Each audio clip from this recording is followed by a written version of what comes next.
आए हुए सभी पुण्य आत्माओं को मेरा नमस्कार।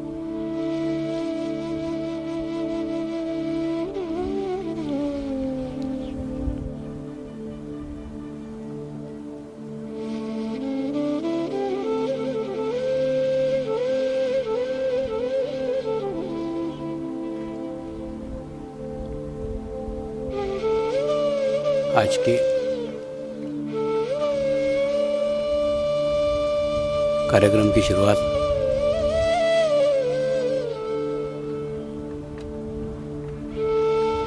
शिरडी के साईं बाबा के ही जीवन की एक घटना से करने जा रहे हैं।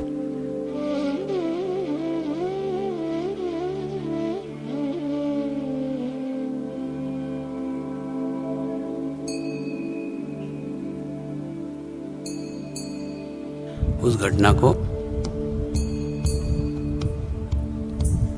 अनुभव करने के लिए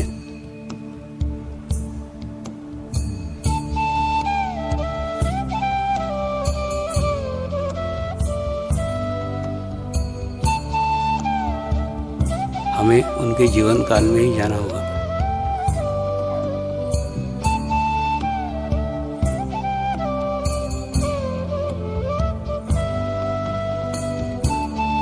उन्नीस मई 1917 की घटना है।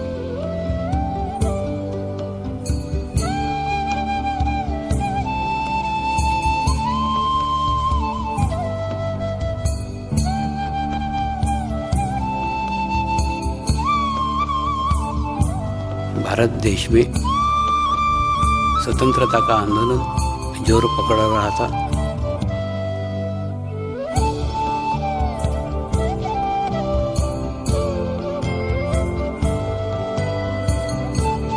सारे देश में आंदोलन हो रहे थे।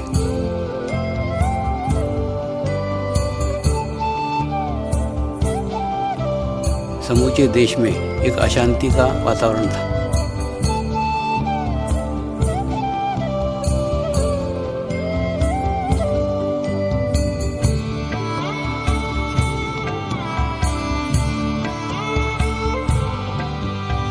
धर्म के संस्थापकों ने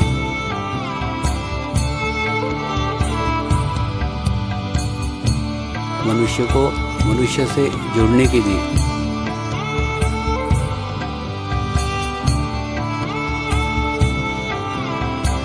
जिन धर्मों की स्थापना की थी,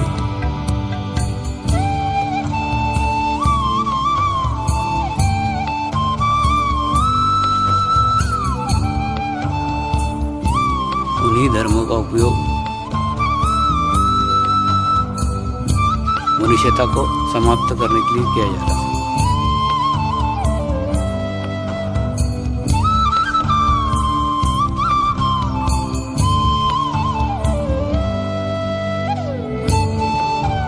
समूचे देश में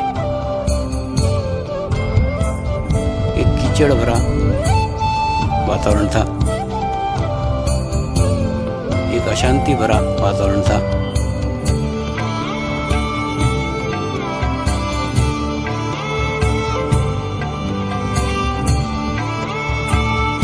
और ऐसे वातावरण में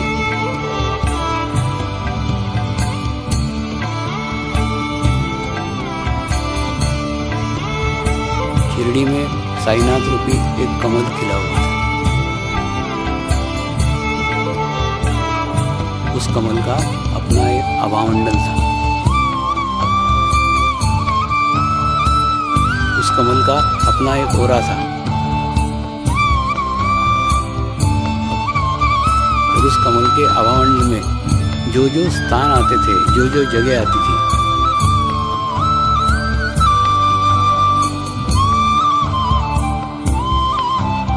वो सारा स्थान शांत था, सुरक्षित था, कल्याणकारी था, सुखमय था।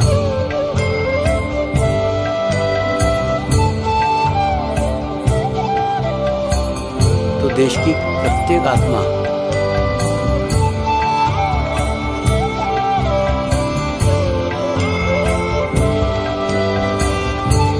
जो भी शांति प्राप्त करना चाहती थी,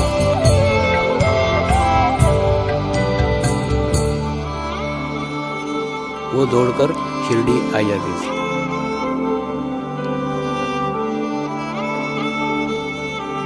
ऐसी एक सुबह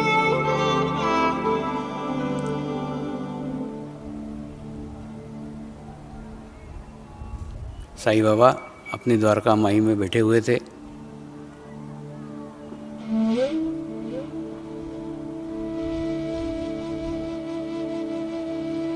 आज द्वारका माई में विशेष भीड़ थी।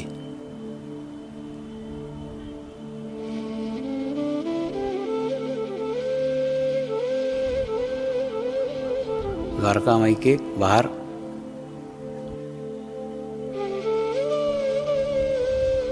बहनों ने गोबर का लिपन किया हुआ था। खूब सुंदर सुंदर रंगोलियां बनाई हुई थी। सारा प्रसन्न वातावरण था।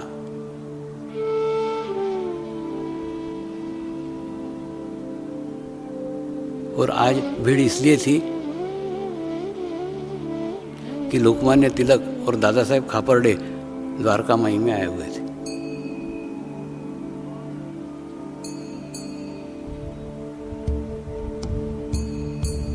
और इतनी भीड़ होकर के भी पूर्ण शांति थी।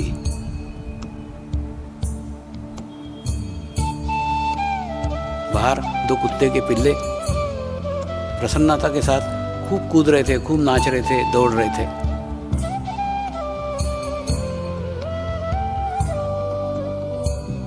क्योंकि उनको परंपराओं से कुछ लेना देना नहीं था। कोई नियम नहीं थे, कोई कानून नहीं थे, वो स्वतंत्र थे।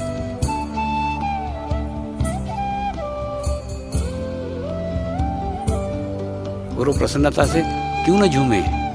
वो कुत्ते हुए तो क्या हुआ, सदगुरु के सानिध्य में थे, सदगुरु के पास थे, सदगुरु के जीवन काल में थे।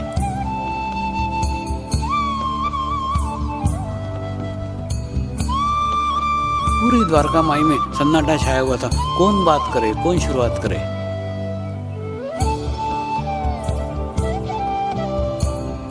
लोकमान्य तिलक दादा साहेब खापर्डे के चेहरे की तरफ देख रहे थे। दादा साहेब खापर्डे लोकमान्य तिलक के चेहरे की तरफ देख रहे थे। कौन शुरुआत करे।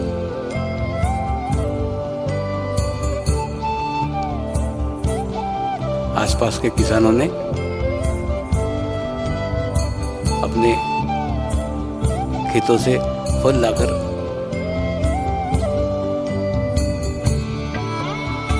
बाबा के चरणों में रखे हुए थे। कुछ किसानों ने गुलाब के फूल लाकर उनके चरणों पर रखे हुए थे और उनके चरणों से निकला हुआ चैतन्य उन फूलों के खुशबू को और उद्दीगत कर रहा था और बढ़ा रहा था।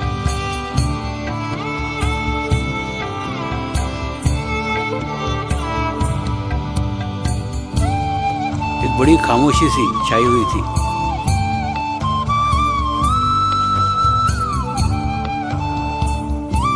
इतने में एक छोटा सा बच्चा खेलते खेलते दौड़ते दौड़ते आया और बाबा की गोद में जाके बैठा। बाबा पेड़ा देना। बाबा ने तुरंत पास के थाली में से एक पेड़ा निकाल करके उसके मुंह में रखा, उसके सर के ऊपर हाथ फेरा। वो खुशी से दौड़ते दौड़ते भाग गया। और एक छोटे से बच्चे ने इतने सारे बड़े बड़े विद्वानों का रास्ता खोल दिया, बात करने की शुरुआत का मार्ग खोल दिया। मानो बाबा कह रहे हो अगर मुझ तक पहुंचने का है तो बच्चे बनो, पवित्र बनो, अबोध बनो।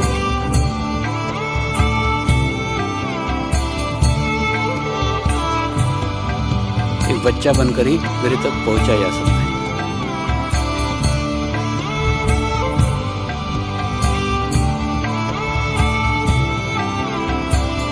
लोकमान्य तिलक ने नमस्कार किया, दादा साहेब खापर्डे ने भी नमस्कार किया और साईं बाबा को प्रार्थना की कि आपकी कृपा में भारत को जल्दी से जल्दी स्वतंत्रता प्राप्त हो।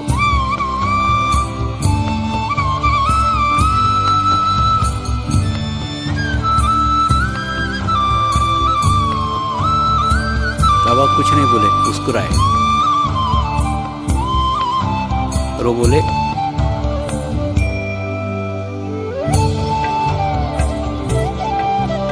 लोक खूप वाईट आहे, तुम्ही लोकांसाठी खूप केलं, आता स्वतःसाठी काहीतरी करा।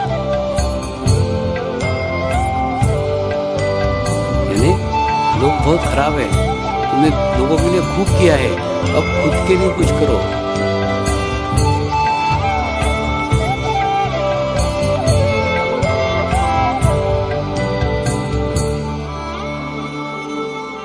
दोनों ने नमस्कार किया, दोनों बाजू में बैठ गए। फिर दूसरे भक्त और आके कुछ बातें करने लग गए। तो दादा साहब खापर्डे ने लोकमान्य तिलक को पूछा, अगर भारत स्वतंत्र हो गया तो आप क्या करना चाहोगे?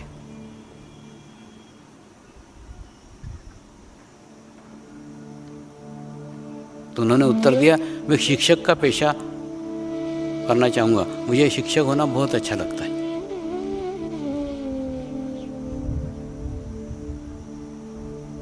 बाबा इसके ऊपर भी मुस्कुराए, क्योंकि उनको मालूम था ये दिन लोकमान्य तिलक के जीवन में कभी आने वाला नहीं। उन्होंने फिर अपने छाती की तरफ इशारा करके कहा, अपने लिए कुछ करो, भीतर के लिए कुछ करो।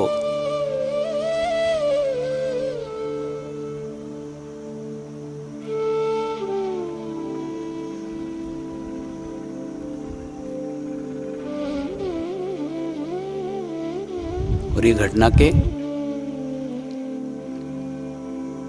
3 साल के बाद लोकमान्य तिलक की मृत्यु हो गई।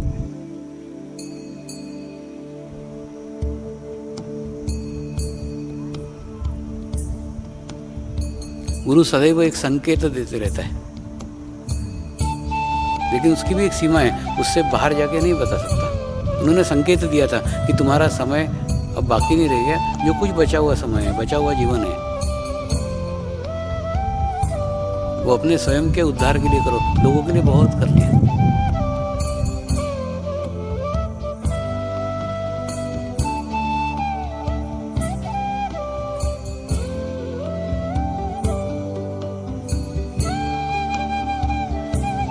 गुरु के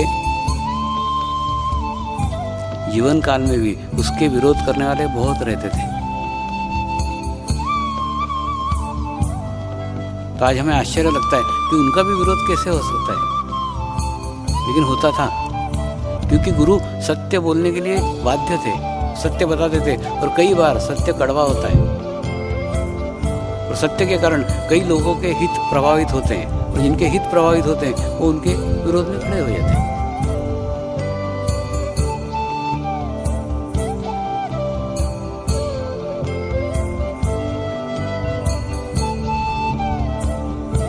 और गुरु समाधिस्थ होने के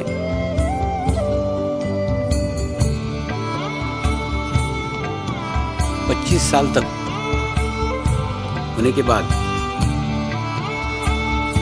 उनके कार्य का, उनके उपदेशों का प्रचार प्रसार नहीं होता, लेकिन 25 साल के बाद में फिर उनका सूक्ष्म शरीर डेवलप हो जाता है। और सूक्ष्म शरीर डेवलप होने के बाद में फिर अचानक सारा क्षेत्र बदल जाता है, सारा स्थिति बदल जाती है, सारा वातावरण बदल जाता है, क्योंकि सूक्ष्म शरीर कार्यरत हो जाता है।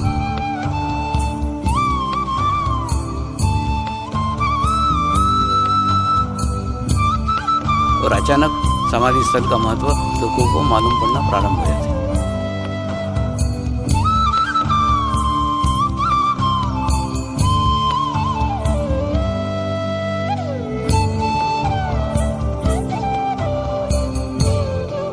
समाधि स्थल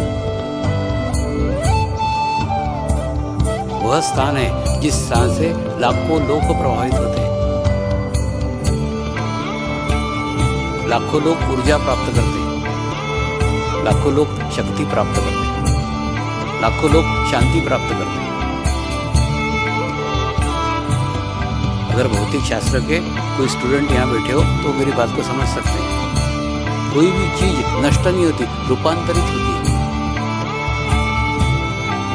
रूपांतरित होती है ना। आप शिरडी गए, समाधि के वहाँ लाइन में लगा के खड़े रहे, आपने दर्शन किया, आप बाहर आए, आपको अच्छा लगा।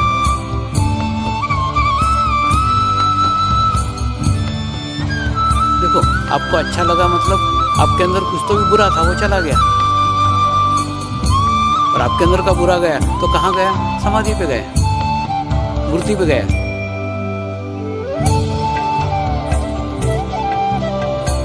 देखो, जब लीवर के ऊपर कुछ गर्मी रहती है ना तो हमको अच्छा नहीं लगता, और जब लीवर की गर्मी चली जाती है हमको अचानक अच्छा लगता है।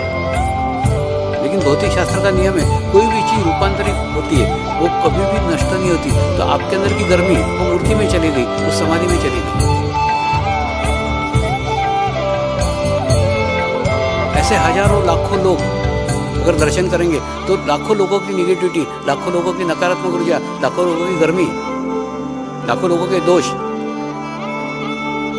ट्रांसफर होंगे।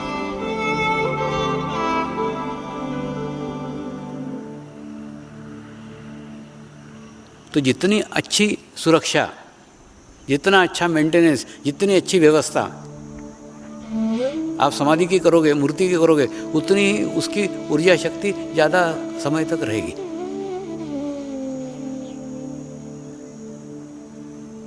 ये विषय मैंने सूरत के महाशिविर में निकाला था आज से कई साल पहले,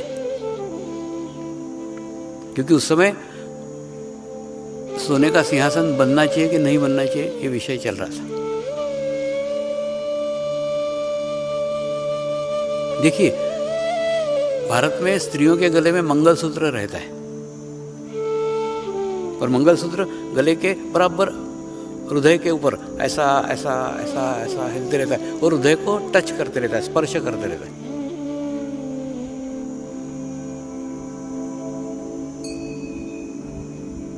वो मंगलसूत्र का क्या उद्देश्य है? वो सोने का ही क्यों होता है? गरीब से गरीब किसान हो, गरीब से गरीब खेडूत हो, लेकिन 2 कटोरी जरूर सोने की होगी वो मंगलसूत्र में।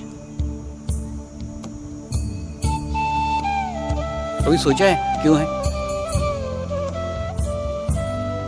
इसलिए कि वो स्त्री के हृदय चक्र को क्लियर करते रहता है, स्पष्ट करते रहता है, पवित्र करते रहता है, स्वच्छ करते रहता है।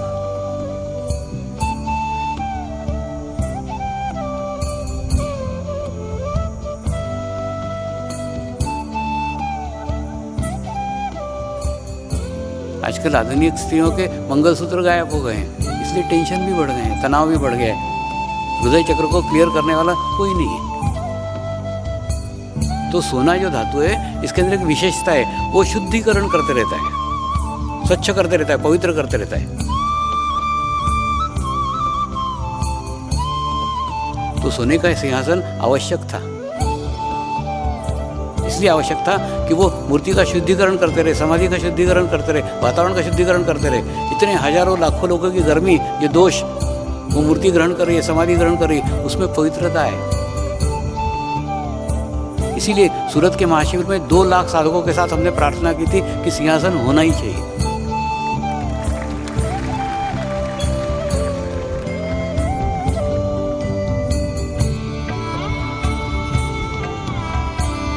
क्योंकि हम जितने दिन तक उस मूर्ति को, ऊर्जा को संभाल के रखेंगे, जितने दिन तक उस समाधि के ऊर्जा को संभाल के रखेंगे, उतने ही अधिक समय तक रहेगी ना।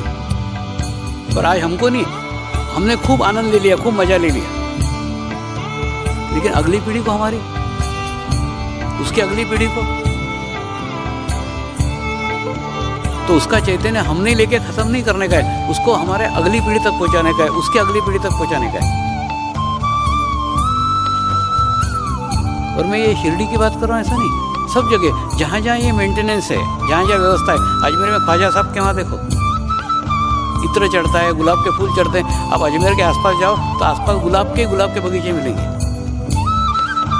देशी गुलाब, खूब सुंदर गुलाब अजमेर के आसपास आपको मिलेगा। अच्छा गुलाब जल मिलेगा।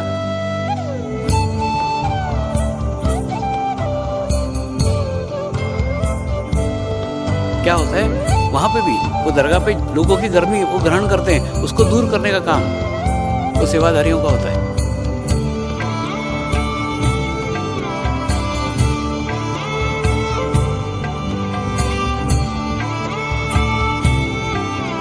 कई स्थानों पे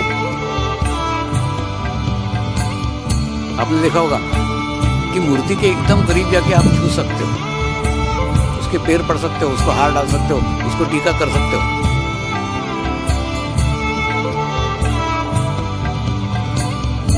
ऐसे मूर्तियों का चैतन्य बहुत जल्दी नष्ट हो जाते हैं। और कुछ मंदिर ऐसे हैं, जैसे उदाहरण लेता हूँ पाली का गणपति मंदिर है, उसमें 20 फीट 25 फीट से आपको दर्शन होंगे, अंदर जाने को नहीं मिलेगा। एक डिस्टेंस, एक अंतर रखा जाता है, उससे क्या होता है मालूम है?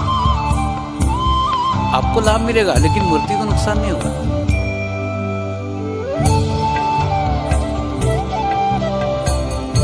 क्योंकि मूर्ति का भी एक अपना आभा मंडल है, मूर्ति का भी अपना एक ओरा है, मूर्ति का भी अपना एक क्षेत्र है। वो क्षेत्र में आप प्रवेश नहीं करते, आप बाहर रहते हैं।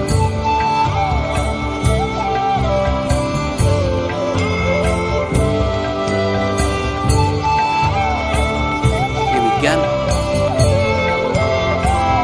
प्राचीन समय के मंदिर बनाने वालों को पता था।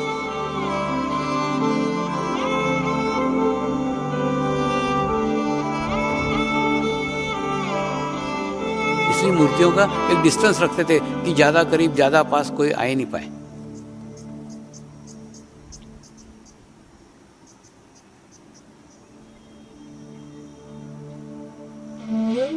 और पहले के जो मंदिर है, आप देखो ना, 100 साल पहले, 50 साल पहले जो पुराने मंदिर है, एक देवता का मंदिर, गणपति मंदिर मतलब गणपति मंदिर, शिव मंदिर मतलब शिव मंदिर, राम मंदिर मतलब राम मंदिर, हनुमान मंदिर मतलब एक देवता का मंदिर, एक। अभी मंदिर नहीं, अभी मॉल हो गए। मॉल में रहता कि नहीं, सब दुकानें रहती, वैसे एक मंदिर में सब भगवान।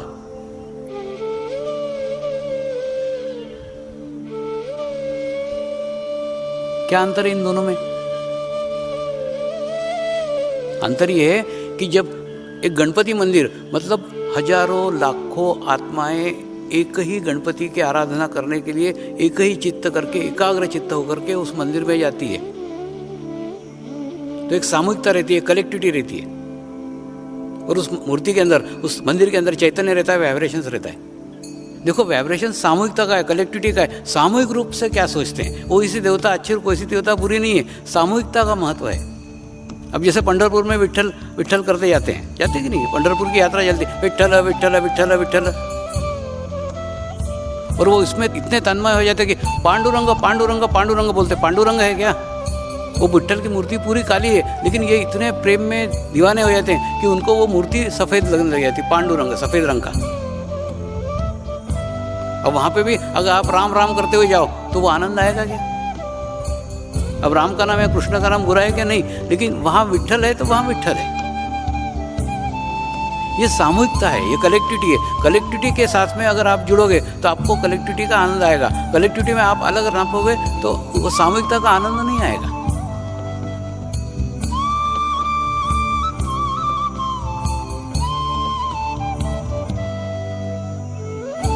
इसलिए वारकरी आनंद को प्राप्त करते हैं, क्योंकि एक देवता, एक विठल, सबका एक ही चित्त, एक ही जगह एकाग्र चित्त होकर चल रहे हैं।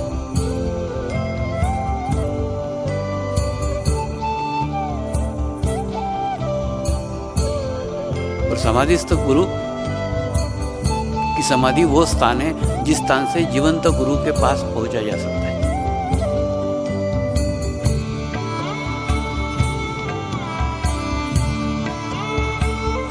तो कई लोगों के मन में प्रश्न है, इतने सारे गुरु हैं, पहचानने का कौन सा मेरा गुरु कौन सा है? अपने को नहीं समझ में आ रहा है ना। समाधिस्थ गुरु को प्रार्थना करो ना, तो बराबर आपका जो गुरु है वो आपके जीवन में आएगा। आपको माथाफोड़ी करने की जरूरत क्या? और ये मैं अनुभव कर चुका हूँ।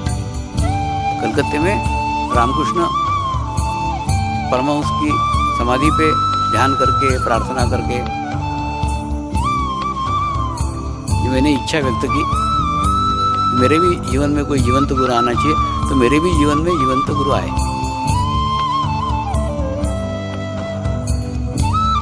और जीवंत गुरु आने के बाद में उन्होंने अंतर्मुखी यात्रा प्रारंभ की, और जब अंतर्मुखी यात्रा प्रारंभ की तो बाहर की खोज समाप्त हो गई। परमेश्वर को ढूंढना, खोजना, भटकना सब बंद हो गया।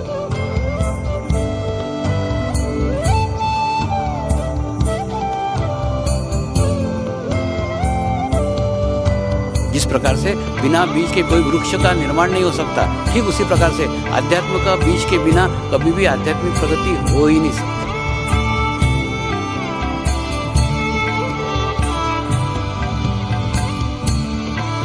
अलग अलग प्रकार है आध्यात्मिक प्रगति के। कई लोग योगासन करते हैं,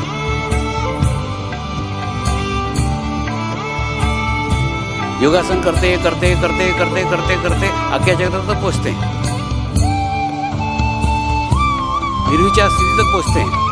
और उस स्थिति में पहुँचने के बाद में वो उतने सुयोग्य हो जाते हैं, वो इतने योग्य हो जाते हैं कि उनके जीवन में एक जीवंत गुरु का आगमन होता है। ये भी एक मार्ग है, ये भी एक तरीका है। दूसरा मार्ग है जाप का। कई लोग जाप करते हैं, जाप करते 24,000 25,000 खूब जाप करते वो भी आज्ञा चक्र तक पहुँचते रहते हैं। और वहाँ पहुँचने के बाद में फिर उनके जीवन में फिर किसी जीवंत गुरु का आगमन होता है। कई लोग आपको भजन करते हुए मिलेंगे, भजन गाते एकदम निर्विचारता का स्थिति। जैसे आप उस स्थिति तक पहुंचे तो बराबर आपकी आत्मा आगे की स्टेप पे आपको लेके जाएगी।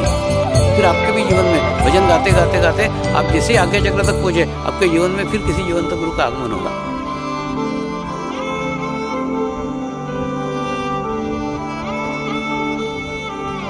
यानी ये सब मार्ग है, लेकिन आखिरी में पहुंचना जीवंत गुरु तक ही है।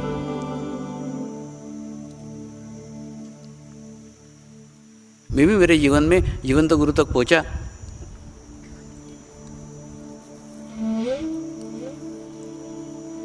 और शिव बाबा ने अनुभूति कराई, और अनुभूति कराने के बाद में सारी बाहर की खोज समाप्त हो गई। मेरे लिए वही परमात्मा हो गए। मैंने मेरे हृदय में मेरी फ्रेम खाली रखी थी, कोरी रखी थी, कोई भी नहीं था उसके अंदर। और मैं उस फ्रेम में किसी को भी लेने को तैयार था, किसी भी जाति का, किसी भी धर्म का, किसी भी देश का, किसी भी रंग का। कोई भी माध्यम मुझे मिल जाए जो मुझे परमात्मा की अनुभूति करा दे, मैं उसको परमात्मा के रूप में स्वीकार करने को तैयार था। तो जैसे उन्होंने अनुभूति की, मेरे हृदय पट के अंदर शिव बाबा की मूर्ति आ गई। मेरे लिए वही परमात्मा हो गए, वही भगवान हो गए।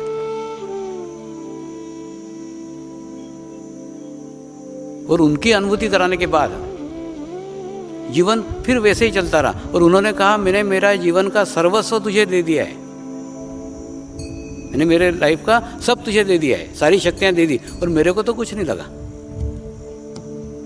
कि मेरे अंदर कुछ चेंज आया है, मेरे अंदर कुछ बदलाव है। मेरे को कुछ नहीं लगा,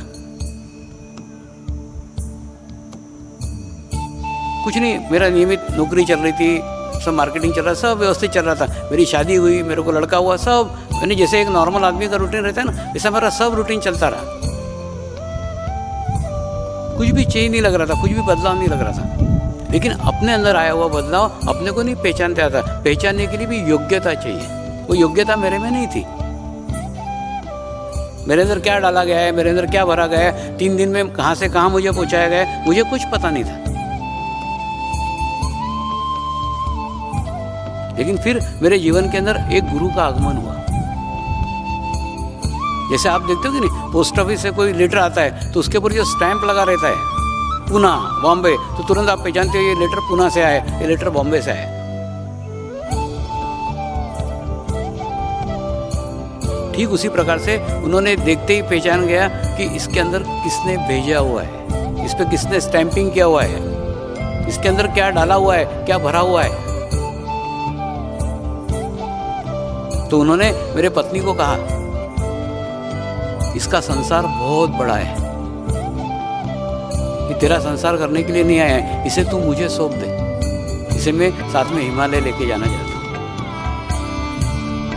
और जब ये संत महात्मा बोलते हैं ना, इनके शब्दों में इतनी ताकत रहती है कि ना बोलने का तुमको प्रश्न ही नहीं आता। पत्नी भी खुशी से तैयार हो गई। लेकिन जब मैं उनके साथ जाने को निकला ना, तो पत्नी ने एक ही वाक्य बताया, ये जहाँ लेके जा रहे हैं वहाँ से सब कुछ सीख करके वापस आना, अन्यथा वापस ही मत आना। मैं तुम्हारे नाम से पूरी जिंदगी निकाल लूँगी।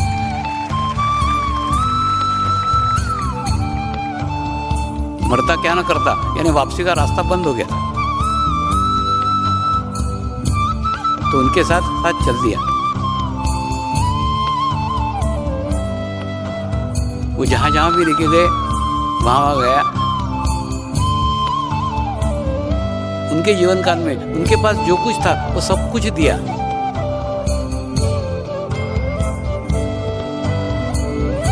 और जब विदाई का वक्त आया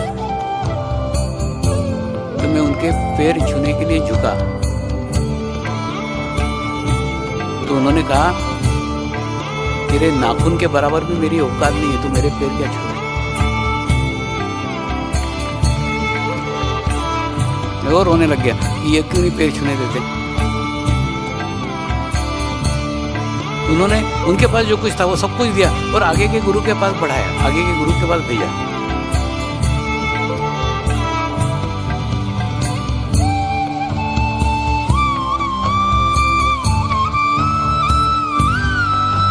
वो गुरु ब्रह्मपुत्र नदी में डुबा करके रखते थे, इतने इतने पानी में डुबो करके रखते थे, रात रात भर खड़े रखते थे।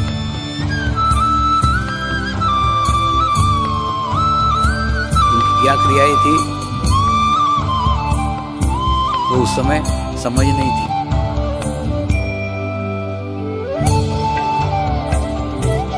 लेकिन उन्होंने नाभि चक्र को विकसित किया,